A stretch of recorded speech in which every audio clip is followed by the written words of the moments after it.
Hi, welcome to Old Guys, Gentlemen's Flippers. This is episode number 17, I think. It's basically part 2 of how I sharpen my knives. What I did in the last episode is I went ahead and protected this knife and did a lot of talking while it was going on. Probably speeded up sections of it so you're not totally bored with what's going on. The next thing I want to do is kind of figure out, well, what kind of angle do I have on here? So what I do is I have a special magic marker for that with a beat to shit edge. Pardon my language. But basically you drive this into the tip here so you get the edge all blackened out. Uh-oh.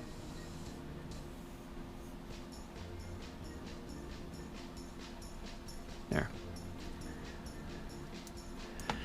Now, set that aside for a second. Let's get to the KME system. I really love this thing, but it has a few flaws, and let me tell you what's going on with this thing. This comes in an ice box that I've all cluttered up right now with these diamond stones. 140 grit, 300 grit, 600 grit, and 1500 grit. And then also for reprofiling, I got 50 grit. And this thing is almost like a file. But you'd be surprised, on really hard steels, it takes a lot of elbow grease. You're not supposed to use elbow grease in these things to reprofile an edge. In addition to that, I ended up buying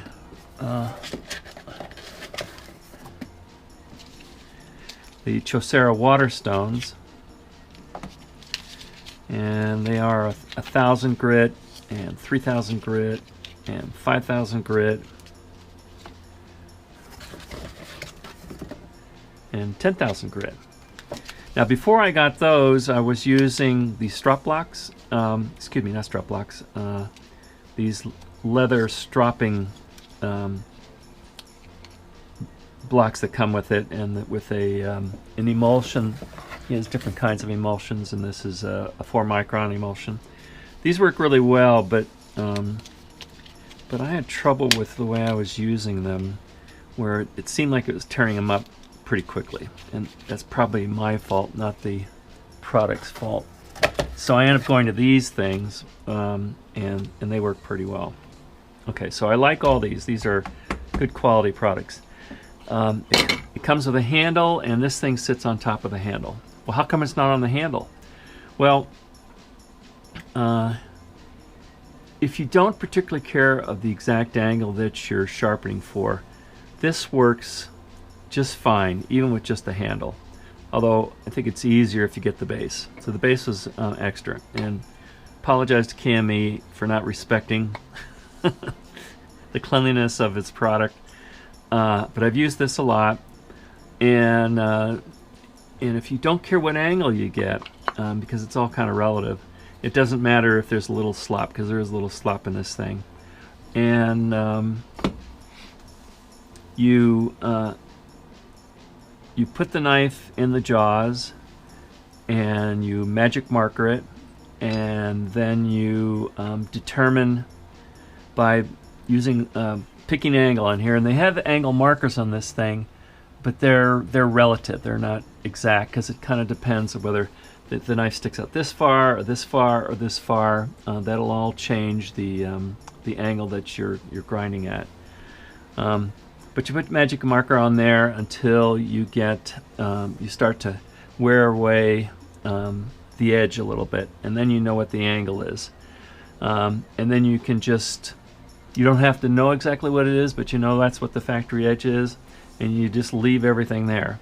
And then they also have it set up, they have a little thickness adjustment adapter. They had a better name for it than that. But what it allows for is that when you change the thickness of the stone that you have on here, You know, if you use a small stone, you're down here, you put a bigger stone, then you're up here. Well, that you just change the angle. But with this thickness thing, you can put this thing in there and adjust it for that, and that maintains the angle. Again, you don't know exactly what the angle is, but you can keep it consistent, get a really nice polished edge. The problem is, I'm a retired rocket scientist, or at least an engineer, and I'd like to have things a little bit more exact. And if I want to have a 20-degree angle, I want to make sure I got a 20-degree angle. So then what I did was, in fact, let's go ahead and put the first stone in here. This is the 140 grit. Oh, another YouTube video guy came up with this. These things were getting dirty, and I was using a toothbrush and soap and water, and it was kind of keeping it clean, but not as clean as I'd like to get it. And then someone said, well, use an eraser. So I found this did an amazing job, and it doesn't use up that much of the eraser when you clean it. And probably even better than that, I guess use this on sand belts. So I started using this on the Work Sharp grinder that I have, and it also does a great job. So where was I going? Oh, that was just a side tip. So this goes on here. And by the way, this did not come with this ruler on here. I had an extra stearite steel ruler, so this is kind of an expensive solution. But that provides a magnetic base for the angle cube, which is a really accurate way of measuring the angle that you're at. So what I did was I tried to put this in a level position on this and put this in here.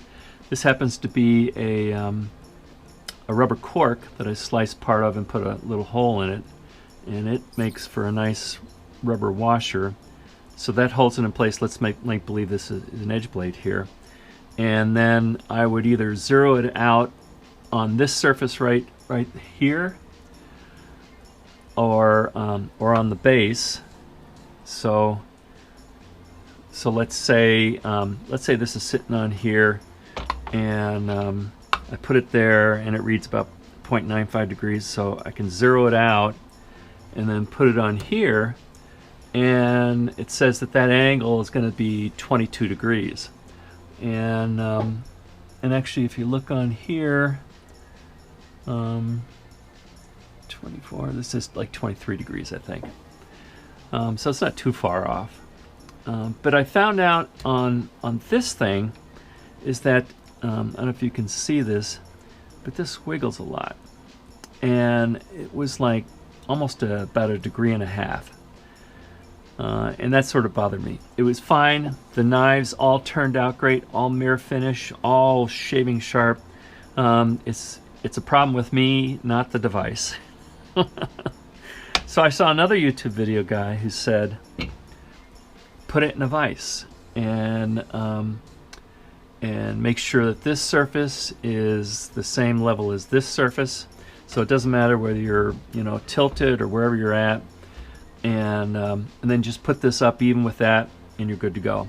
Well, what I found out is what you're doing then is you're betting on the fact that if this is even with this, that this would be perfectly even with that, and it wasn't necessarily the case. So what I ended up doing is putting it a little bit further into the jaws so it would grip it better, and then using this this other ruler that I've got as a knife blade kind of replacement, and this flat should represent that. Now it turns out that there's just a little bit of play in there, and there's nothing you can do about that. But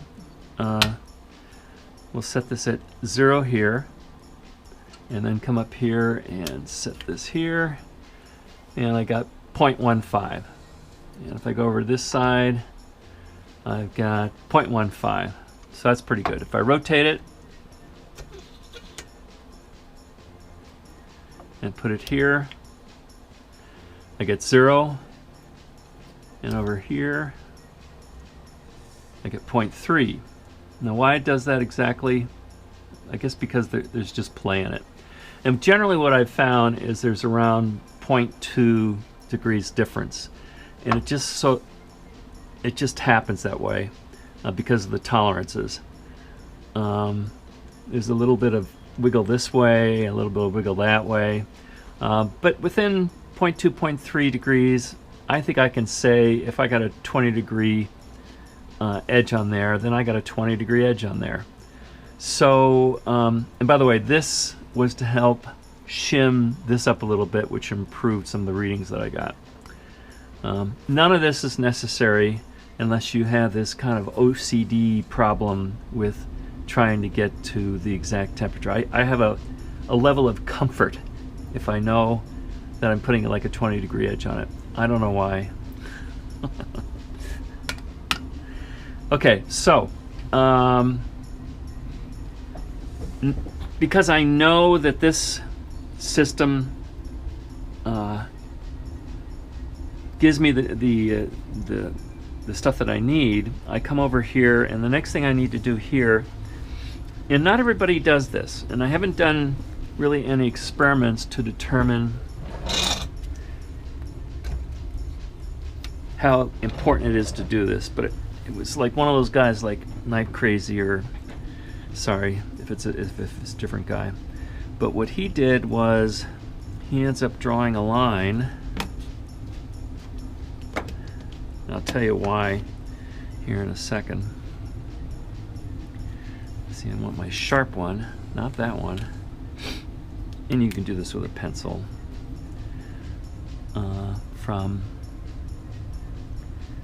I can't get all the way in there, so I'm basically pointing at that and pointing up here.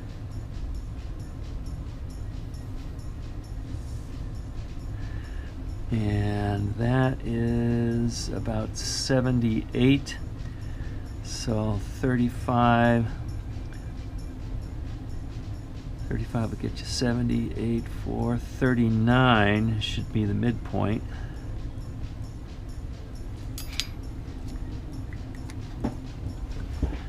On here I've marked the midpoint. Let me turn this around here like this. And so what I'll do, and actually there's going to be one other thing that I do I forgot about, because this does not have a flat. By the way, I have probably more than a lifetime supply of this stuff at this particular moment. I asked my wife if she had any cabinets to line, and she just kind of looked at me weird.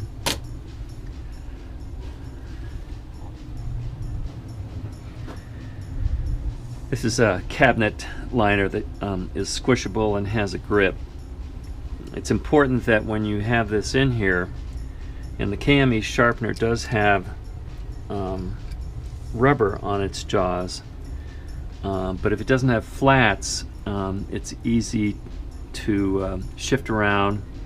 And in this particular case, I'll have to be a little careful. I'm going to exaggerate it, but you know, I could mount it like this or like this because there's no flat. There's actually a little swedge here. So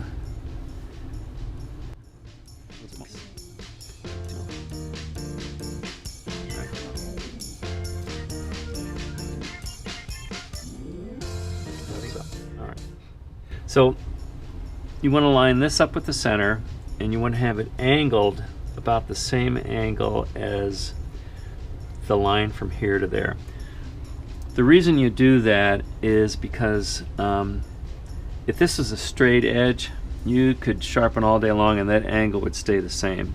But since it curves, as it curves, and I've seen this by measuring the angle, you'll get different angles. So if you want to keep your edge relatively even all the way around, you will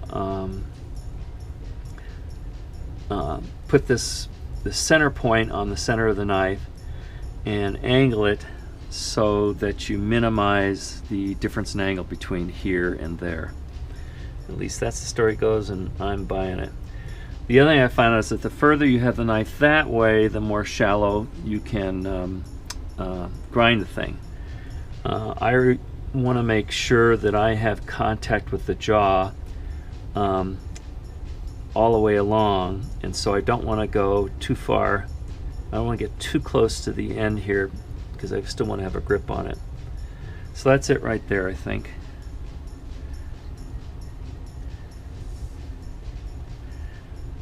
See, there's a little bit, because it doesn't have a flat, you can go that like that.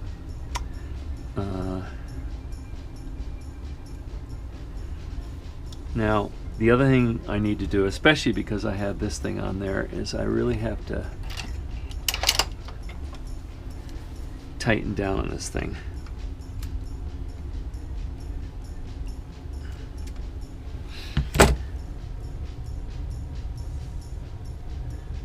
See, so there's still a little bit of wiggle room, mainly because of that.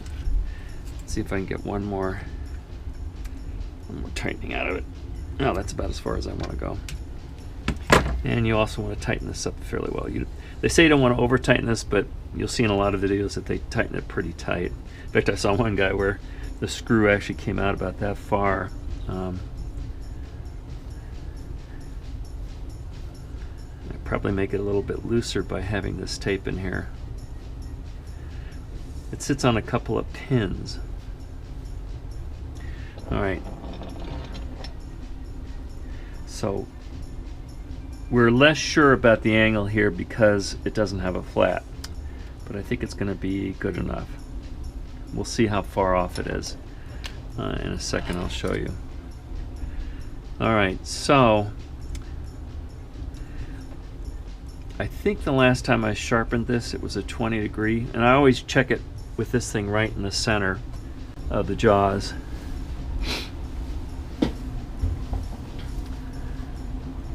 So 0 there. That is 21.55, so let's drop it down to about 20. I don't know if the camera's picking this up. Gotta pull my neck back. Come down. Not the easiest thing. Alright, 19.95.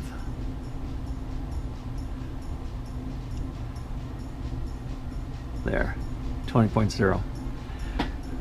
Or 19.95. 20.05.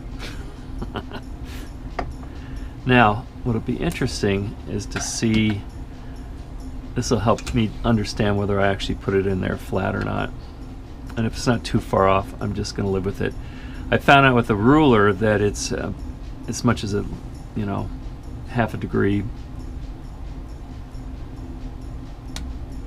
off. 19.65 versus 19.95, so it's 0.3 degrees. Let me see if I brought this up. Nope, it wants to go down to bring that up.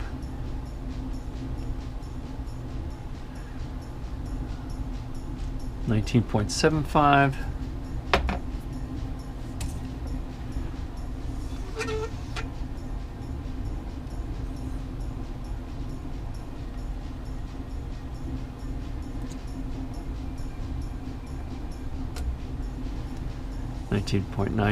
$19.9, so it's 0.15 difference. That's pretty good.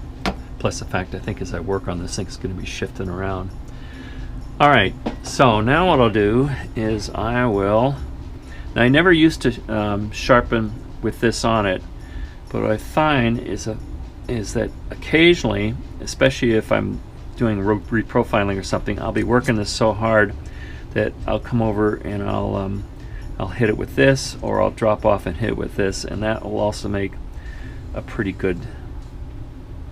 So what I can do, I've found, is I use this as a stop so it'll never drop down. Okay, so now I'm just going to do this area right here a little bit.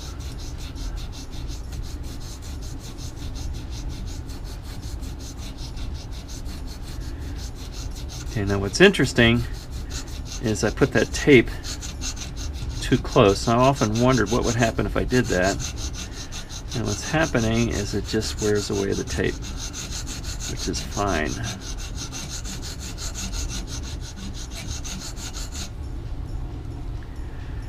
And to look at it, I either use a loop Or I've got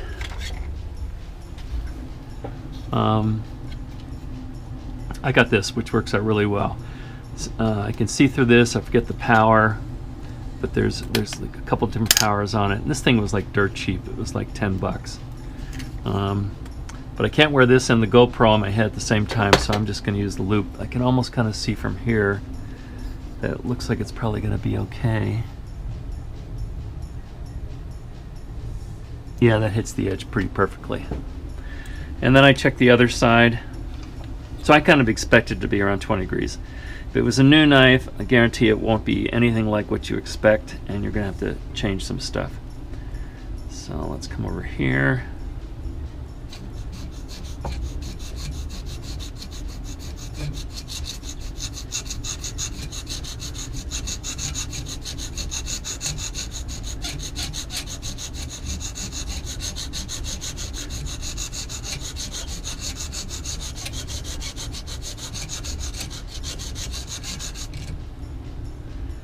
Okay.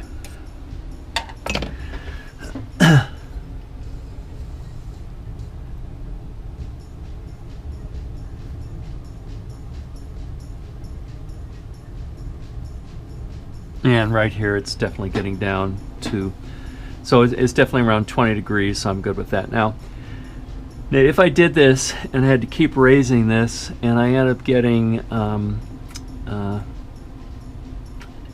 22, 23, 24 degrees, I could use this stone or go to the Beast at 50 grit, but it takes a long time and it adds to the risk of marring the blade while you're working on it.